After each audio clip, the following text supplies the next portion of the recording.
Good afternoon, my people. Thank you for coming back to another Tony Montana video. It's been a while. As I told you last year, around this time, right before the hot summer really gets into gear, I tend to do like a little keep type, not a serious keep, but a keep that just to keep that dog's body, the body of my dogs in shape, and at the same time work on different programs for my different dogs. So eventually when it gets too hot, I'm gonna probably just do more videos, but right now I'm taking care of my dog and taking advantage of the good weather. When we have not so hot weather today, it's so right now. I'm more trying to stick to the shadows. Not the shadows, I would say, basically the shade. So that way we'll make sure that the sun isn't unfairly attacking the conditioning program. One part of my conditioning program is also doing blood and urine analysis. That way I see where my feeding is, my nutrition with the dogs is as per the working program or conditioning program, aka a keep. I'm gonna give you an advice. I took their father. I'm not sure if I mentioned it in one of my previous videos. When I did the interview with the subscriber, I had prior to that I had worked them out pretty hard. It was an intense workout, short but intense. So you can see that from the get-go. You see my dog, panting. Well, he got to a point that he really got extremely hot.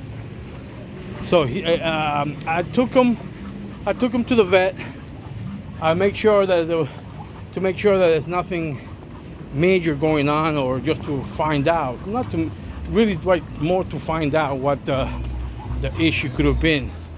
I will be making a video about how to read and understand blood work results, so that way you guys can have a better understanding when you do blood work or urine analysis on your dogs. So that way you just don't take what the vet is telling you. You're also analyzing. You're also becoming an additional two eyes under the results. Why am I saying this? Well, the doctor said the dog was fine, that perhaps he needed to be better hydrated, and left it at that. ¿Qué pasó? ¿Qué pasó? ¿Qué pasó? Señora.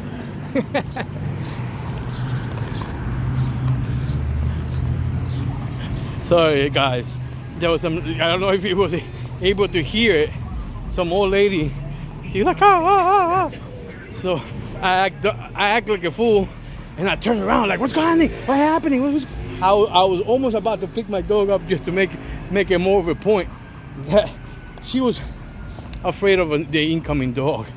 But I'm like, I literally turned around looking elsewhere, like, what's going on? What's up? What?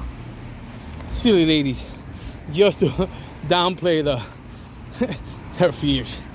But she seemed like she snapped a little bit out of it. Obviously, she kept on walking, but it's really silly.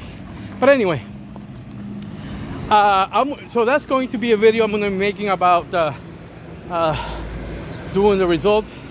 Now, hopefully, let's see if before I actually put a video on for that, or make a video on that, maybe another person that has their own channel might do that before me.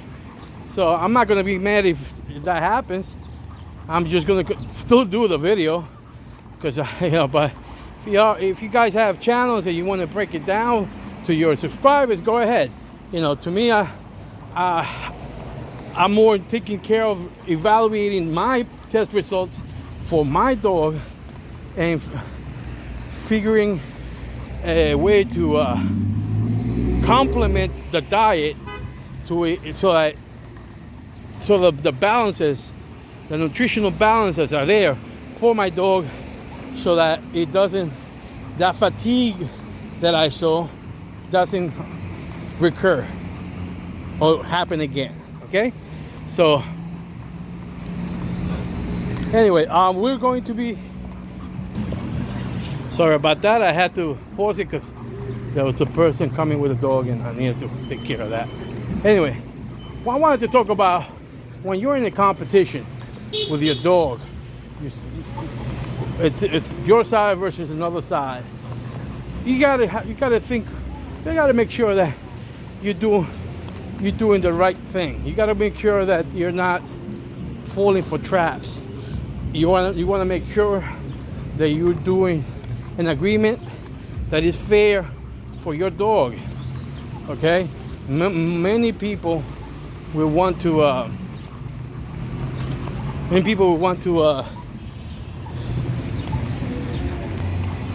Like I said, many people will want to try to get an advantage, because for them it's not about the dogs. For them it's about getting that W. For them it's not about checking and evaluating their dog. It's about winning. And a lot of times when people are in the competition, a lot of times there's betting involved. Here he is for Papa. Good boy. So anyway, one of the things that I'm gonna have to pause here. So I'm gonna have to pause because there's people coming over there.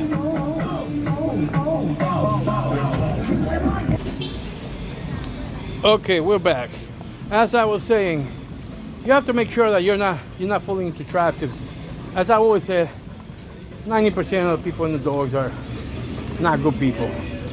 So as such, you need to make sure you're not falling into trap. And obviously I'm talking to the 10% that are worth a damn in the dogs. Okay, most of you guys are really new people in the dogs. That's why I'm happy I have this video on this channel, because most of the good people I've found are people that haven't been tarnished by this is how it's done, or this is how it is in the dog world. You know, that type of mentality. But maybe that'll be a different video. Going back to my advice is, if first, I know that Pelican Bay Kennels are mentioned. Not sure if he meant it that way. I got it, but I'm going to talk about it. Distance. You're going one way or pase. I had to move because there's a dog there.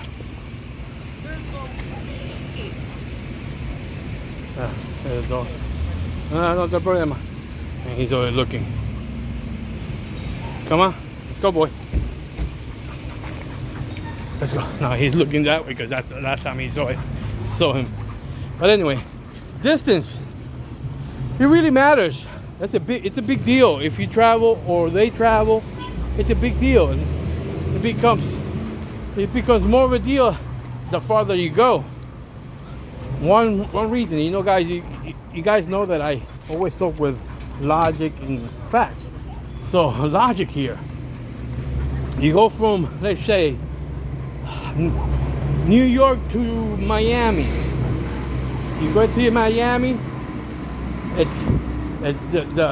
the weather's completely different. The air feels completely different. Buenas tardes. Bien. And I mentioned the water. Tap water, for example. Over here in New York, you probably be giving your dog tap water.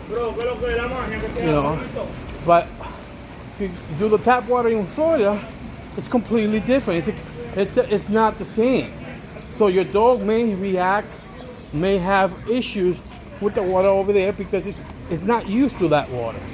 So if you need to travel, if you need to go somewhere, or rather, if you need to travel, make sure that you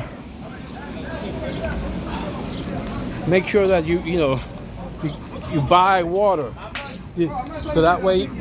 And if you have a conditioning program, you could just start with giving them, you know, buying water from the supermarket.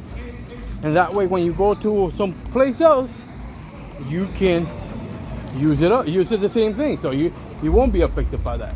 But also, another thing that affects is how close or how far you are from the equator. Weight will differ.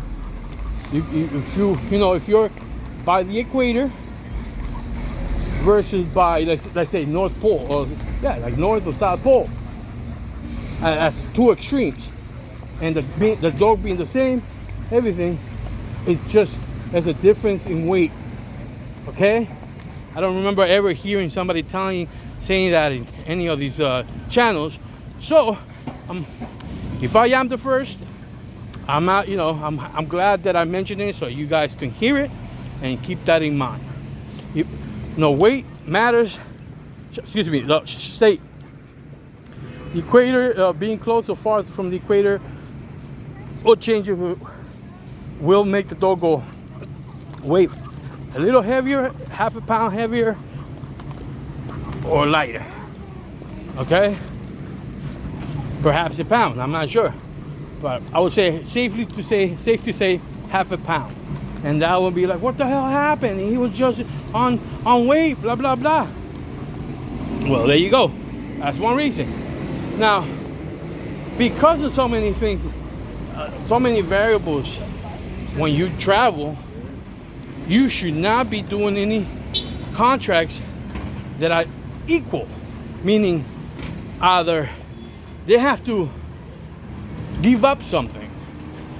Either it could be the weight, in something, in weight, in money, in something.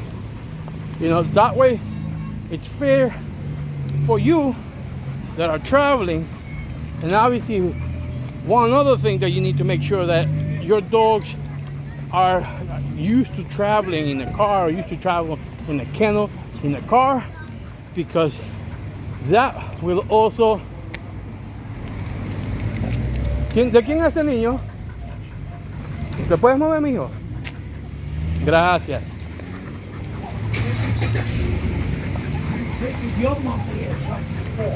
No se preocupe, que no me muerde, solo que no sé qué va a hacer el niño. Let's go.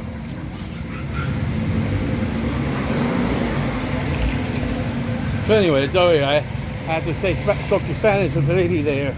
The kid was right in the middle and he wasn't budging. So I had to tell him to please move a little bit. Because I know he's not going to do anything. But children do things unexpectedly, do some random things. So I don't trust children around the dogs. But anyway, it's not because they're going to do anything, but who knows what the hell they could do. But anyway, going back to the thing, if you're traveling, you got to get something for your travel. That commute, 2, 3 hours, 4 hours, 7 hours, 10 hours, 12 hours, it's going to do a lot under your dog.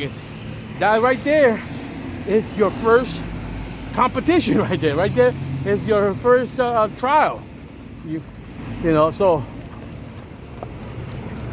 So you have to make sure that you are well aware of that, and that's the reason why you go somewhere. If you travel, you get there with some time, say a week. Some people still do a week, so that way the dog goes through the process of getting used to the environment, getting used to the weather, getting used to the air, getting used to everything in the new environment.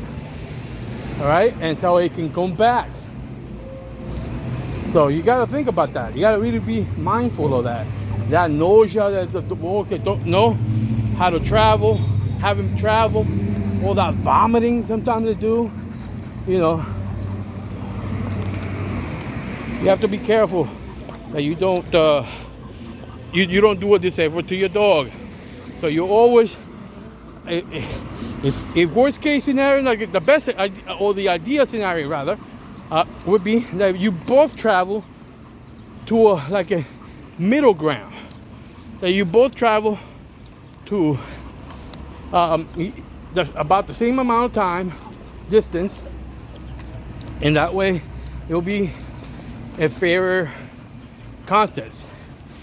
And so, anyway, I wanted to just let you hear this.